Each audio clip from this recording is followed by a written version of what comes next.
Just want to first say welcome, everyone. I want to thank you all for coming to TPAC this week, to coming to this session. Welcome, everyone. It's been great to meet a bunch of you so far already. I've had some really great conversations, hearing people's excitement about the future, hearing concerns, all the kinds of things really I want to hear about and talk about. Really great, my first TPAC, and to just feel the energy that's here and see everything that's happening, even in spite of a power outage. Awesome to see even many of you carrying on in darker spaces or outside. Really impressed by all that and hearing just all the great work that's getting done. So really happy to be here. And before I get underway, I want to thank our TPAC sponsors. I really appreciate them helping make this big event possible. So a big thank you to Amazon Web, Google, and Igalia. Thanks so much for the work you do and for supporting us here. So we're doing a plenary instead of a separate AC meeting. There was some discussion after the AC meeting earlier this year and just thinking about what to do here. And we decided to make it just a short plenary session. A lot of the material really would be of general interest to everyone. I know many of the AC reps actually want to be in the working meetings. We didn't want to take too much time away. So really, I'm just here to share information for everybody. So the agenda, a few quick items here, and we'll get into the details. First, some updates around the technical agenda, updates provided to me from the TAG chairs as well as the team, key things that we thought would be of general interest that are ongoing and or soon to come events. Then I'll provide some corporate updates on finance, on some team updates, as well as some preliminary information based on our membership survey. And then last, and keeping everyone in suspense, I will be talking about the board of directors and the new board of directors. So starting with the technical stuff, with so many of you gathered here, heads down on the working groups, kind of focused on your individual work, wanted to make sure we had some time to talk about some of the bigger picture items. And so again, this is really a lot that the TAG chairs have provided me. And just as a reminder, the TAG continues its program of design review. It continues working on findings, on design principles, other documents to support people and developers that are building new technologies for the web. So to start that, I just want to emphasize the ethical web principles. This is our first formal statement going through process here. Very excited about that. I think our ethical web principles are an important aspect of what we do. I think it helps align all the work that we do and all the different groups with our higher level mission and vision and values, and it helps bring all of that together. And I think it really also underpins the TAG's design principles and all the technical work they help direct. So very excited on the process this is going through just to become a statement. I want to spend a lot of time, though, talking about security and privacy. I think these are where a lot of big challenges, not just as technicians, not just as the consortium, but even as individuals and users of the web. I think we're faced with a lot here. And it makes sense, right? The population of online users continues to grow rapidly, becoming more essential to the lives of so many in the world. But because of this, it creates a lot more desire and opportunity to put the web to misuse, whether or not deliberately. So the question is how does the web help ensure that people aren't flooded with disinformation, with misinformation, that they're unable to distinguish from authentic information, and how do we prevent attacks and sort of just encourage the safety that's one of our core principles. So I'll start with a quote from our ethical web principles and then go into some of the detailed work. The idea is that society relies on the integrity of public information. And so we have a responsibility to build web technologies to counter misinformation and to maintain the integrity of information for public good. So the public needs verifiable source and context information so we can recognize trustworthy web publishers and content. So important work. And this is key to all of us, again, as technologists, as standards developers, and web users, and it's a big challenge. There's so much change going on. The web, as we continue to grow, is a massive target.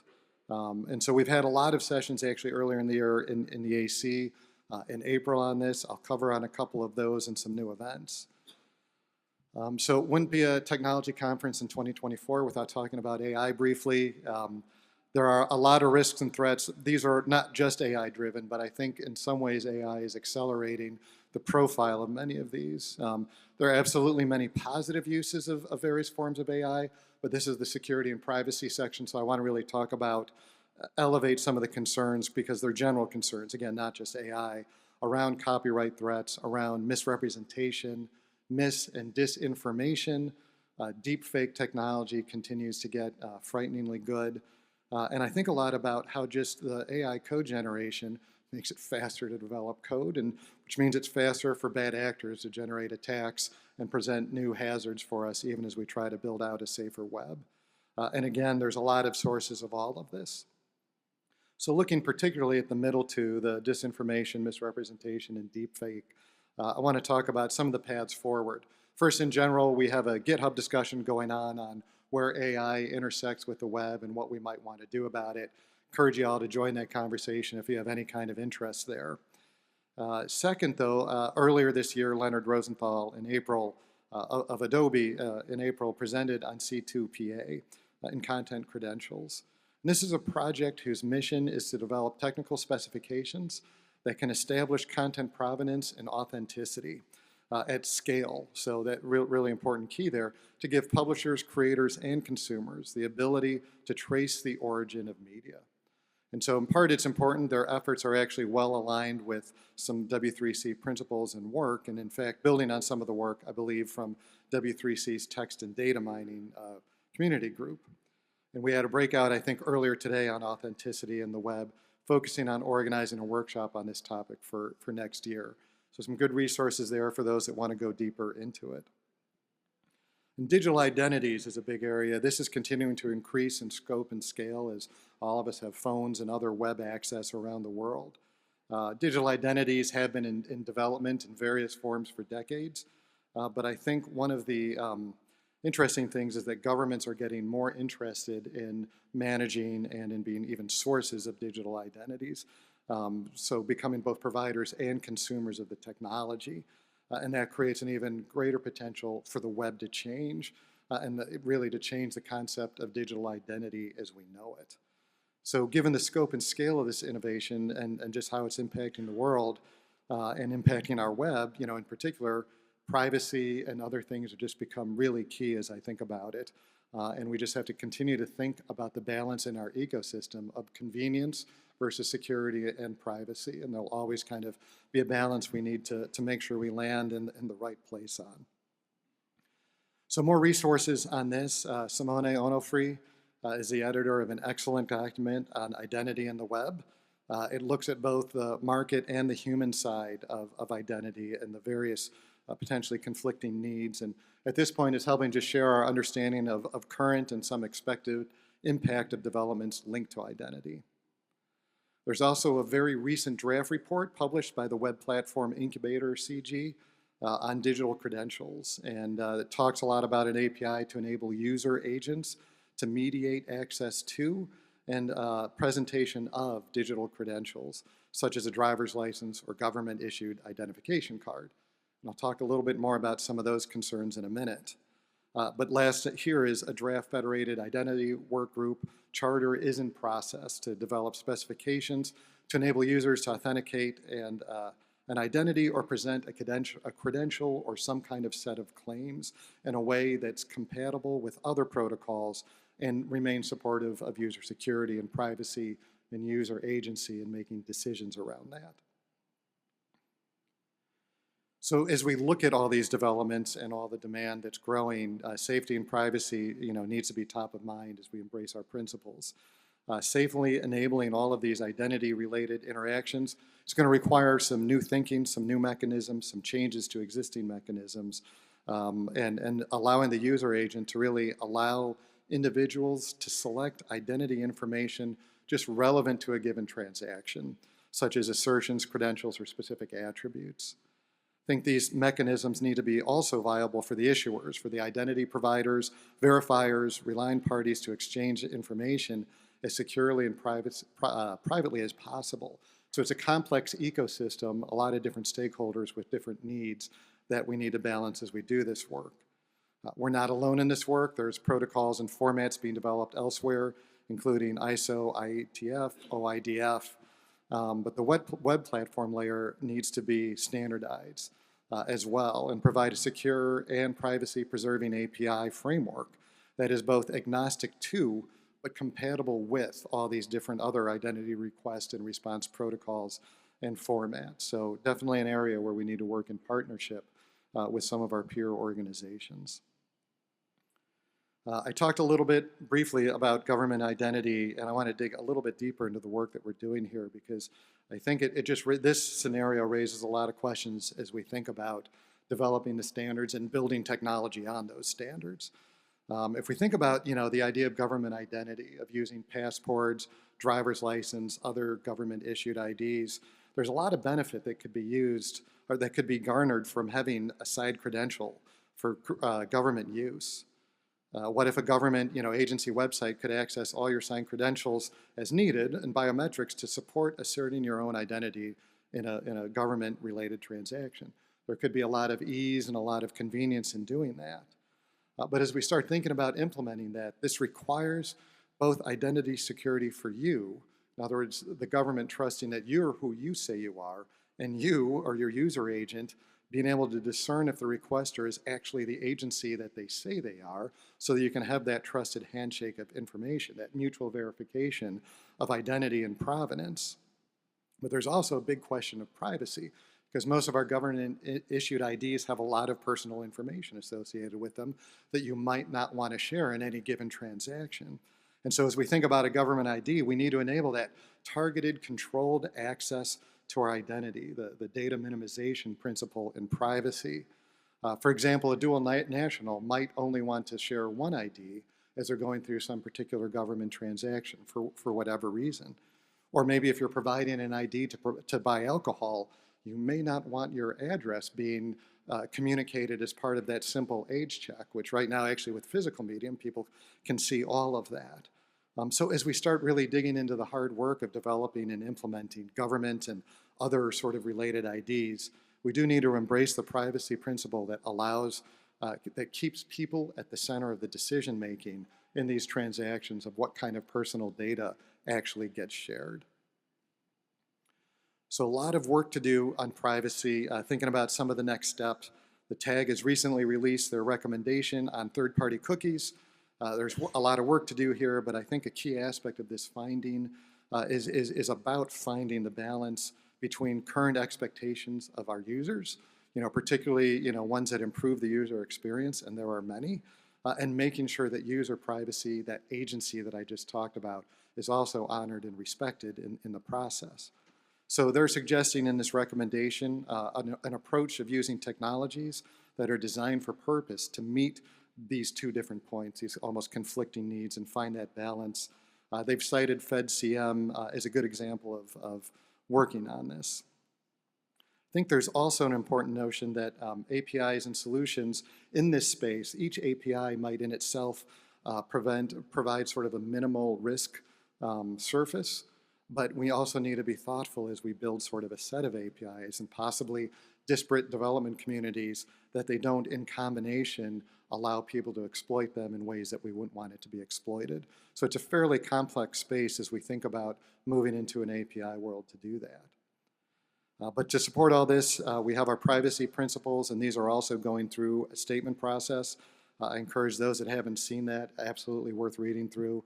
It starts off with getting down to the basic definition of what do we mean by privacy on the web. So we're all on the same page as we look at the principles.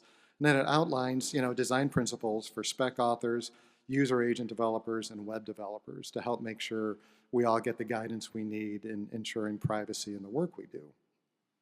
So with this and the appointment of Tara Whalen as our privacy lead, we're now poised to really dig in harder on privacy, and I'm looking forward to the progress we make on this crucial area. All right, a few other technical updates on the horizontal front. First, internationalization.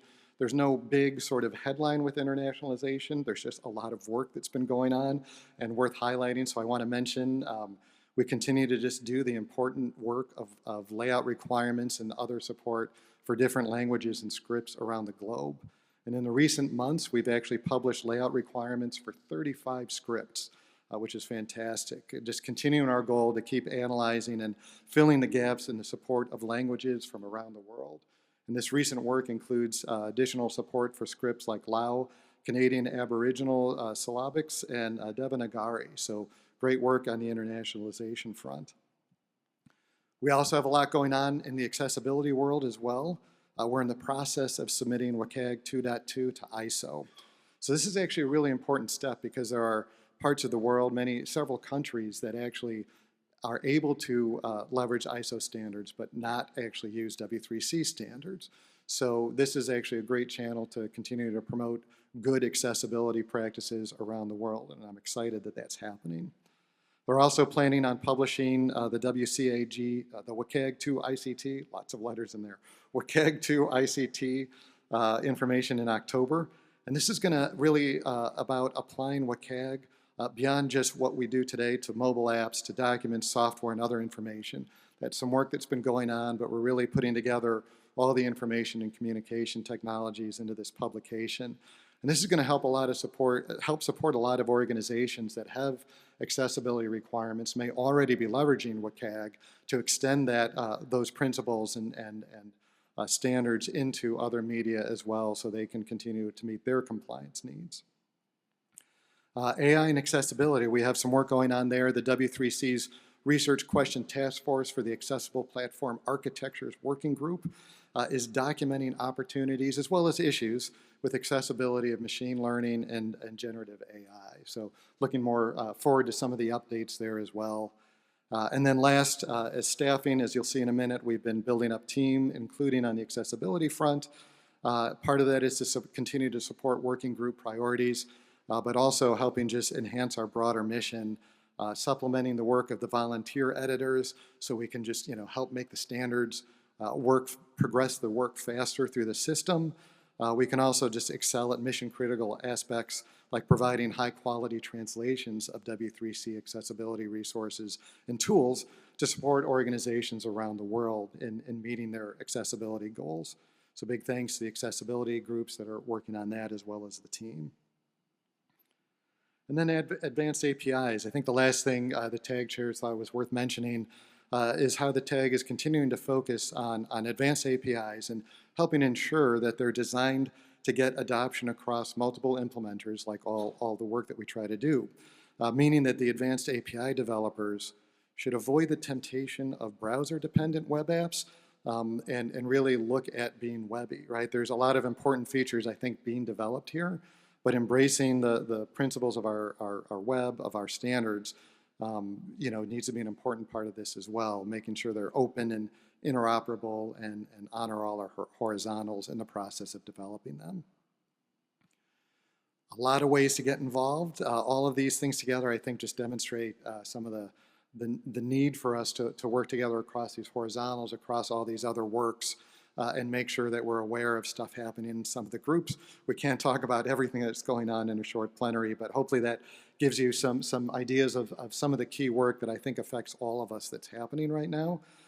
If you have thoughts on these subjects, if you're interested in getting involved, or just want a better understanding, reach out to TAG, reach out to the team, follow some of the links that I've included in the deck, and there's a lot of ways to get plugged in. And one very important way to get plugged in is the upcoming TAG election. So I encourage you all to start thinking now about who you might want to put forward, or if you yourself would like to become a part of the TAG. We believe more candidates just can result in better outcomes because it gives a lot of choice, a lot of discussion about what's important for the TAG. We also think just diversity is very important. We keep striving to make sure the TAG, as best as we can, represents the diversity of the web users themselves. So a lot of work to do there. It's more announcements coming soon, but if you have questions about being in the TAG, please ask Dan Applequist or anyone in the TAG. There he is waving his hand for us. He's even pointing out where he is, so thank you, Dan. He's happy to answer any questions as the rest of the TAG is. And while there's a bit of commitment there, the TAG does a great job of being flexible around scheduling, knowing it's a global group, and I think they do really good work there to make sure they just get the best out of everybody. So appreciate how that's run. And let's see, there will be 4 seats open, so there'll be some good opportunity for new people to run as well as people to rerun.